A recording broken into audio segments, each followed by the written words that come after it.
Əliyev, sizə müraciət edirəm. Bu quldurlarınızdan tələb eləyin ki, bizim yaşamaq hüququmuzu əlimizdən almasın.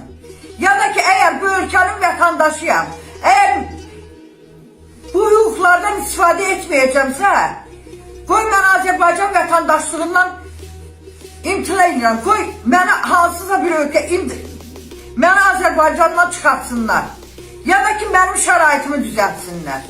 İlham Əliyevə, onun quldur məmurlarına öz yaşayış səviyyəmi göstərdim. Bir aydır bu şəraitdə yaşayıram. Bütün aidiyyəti orqanlara müraciət eləmişəm. Müraciətim heç bir cavabsız qalır.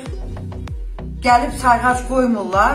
İşıq xəttim var, qaz xəttim var. Sadəcə ora sayğac qoymaq lazımdır ki, mən işıqdan, qazdan istifadə edeyim. Ancaq gəlib sayğac quraşdırmırlar ki, mən də bu bəladan qutarım. İndi aidiyyəti orqanlara, Azərqaza, Azərishiqa, prezident aparatına, bu sahənin deputatına müraciət edirəm. Onlardan tələb edirəm. Siz gəlib bir gün, bir saat bu vəziyyətdə, bu şəraitdə yaşaya bilərsiniz, yoxsa yox. Mən Azərbaycan vətəndaşıyam. Mənim bu ölkədə yaşamaq hüququm var. Mən Azərbaycan vətəndaşıyam.